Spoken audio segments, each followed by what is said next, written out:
शिक्षा नीति 2020 प्रतिशत 23 मानव संसाधन विकास मंत्रालय का नाम बदलकर शिक्षा मंत्रालय कर दिया गया है। इसका मतलब है कि रमेश पोखरियाल निशंक अब देश के शिक्षा मंत्री कहलाएंगे।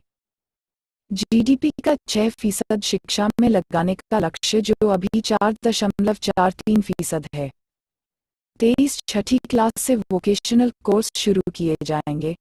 इसके लिए इसके इच्छुक छात्रों को छठी क्लास के बाद से ही इंटर्नशिप करवाई जाएगी। इसके अलावा म्यूजिक और आर्ट्स को बढ़ावा दिया जाएगा। इन्हें पाठ्यक्रम में लागू किया जाएगा। उच्च शिक्षा के लिए एक सिंगल रेगुलेटर रहेगा।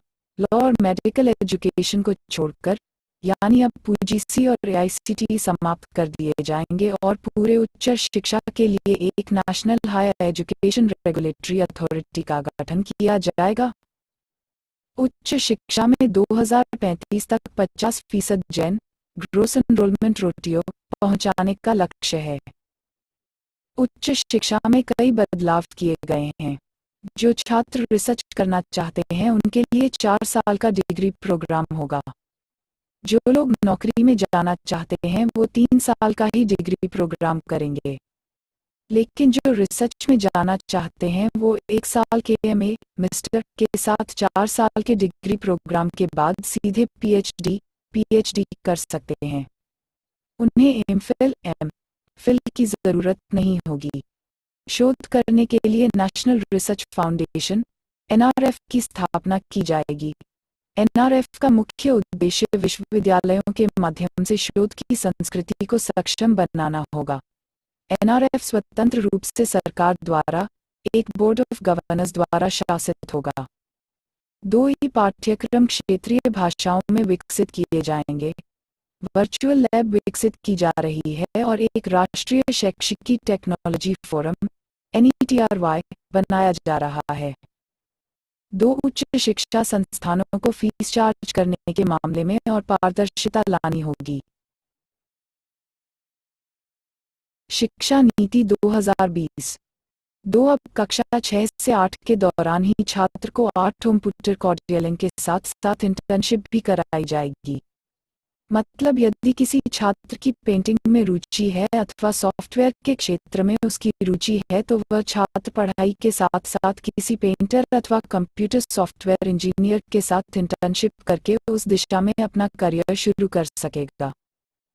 प्रतिशत 23 अंतिम 4 के अंतर्गत छात्र को कक्षा 9 से 12 की पढ़ाई के दौरान विश्लेषण क्षमता व तर्कशक्ति में वृद्धि करते हुए विषय में गहरी समझ व बड़े लक्ष्य के लिए प्रेरित करने वाले पाठ्यक्रम से रूबरू कराया जाएगा। 2 कक्षा 9 से 12 की पढ़ाई अब सेमेस्टर सिस्टम के अनुसार होगी जिसमें 1 साल में 2 बार प्रत्येक 6 माह पर परीक्षा देनी होगी। इससे स्कूल न जाकर ट्यूशन व कोचिंग करके सिर्फ परीक्षा के लिए विद्यालय जाने वाले छात्रों की गतिविधियों पर अंकुश लगेगा। प्रतिशत 2 बोर्ड परीक्षाओं को आसान बनाया जाएगा तथा रटने के बजाय समझने पर जोर दिया जाएगा। 360 डिग्री मूल्यांकन पद्धति लागू की जाएगी। पानी अब छात्र का मूल्यांकन पढ़ाई के साथ साथ अपना मूल्यांकन स्वयं करेगा। उसके सहपाठी व शिक्षक भी करेंगे जिसमें उसके व्यवहार, पाठ्यक्रम से इतर गतिविधियां, एक्स्ट्रा करिकुलर एक्टिविटीज इत्यादि शामिल। स्नातक को अब 3 व 4 वर्षों के 2 भाग में बांट दिया जाएगा। इसमें मल्टीपल एंट्री एवं मल्टीपल लीड की व्यवस्था लागू होगी, यानी यदि किसी छात्र को किन्हीं परिस्थितियों में 1 साल में पढ़ाई छोड़नी पड़ती है तो उसे सर्टिफिकेट कोर्स का प्रमाण पत्र दिया जाएगा तथा एक तय समय सीमा के अंदर यदि वह भविष्य में पुनः पढ़ाई शुरू करना चाहेगा तो उसे शुरू से पढ़ाई शुरू न करते हुए उस वर्ष से आगे की पढ़ाई शुरू करनी होगी। पाठ्यक्रम को इस प्रकार डिजाइन किया जाएगा जो हर वर्ष के हिसाब से उपयोगी होगा। इसी प्रकार वर्ष की पढ़ाई पूरी करने वाले छात्र को डिप्लोमा प्रमाण पत्र, जबकि 3 वर्ष की पढ़ाई पूरी करने वाले छात्र को स्नातक प्रमाण पत्र प्रदान किया जाएगा। यदि कोई छात्र पूरे 4 वर्ष का पाठ्यक्रम पूरा करेगा तो उसे शोध के साथ स्नातक की degree bachelor degree with research प्रदान की जाएगी, यानी अब नई व्यवस्था में एमफिल डिग्री को समाप्त कर दिया जाएगा।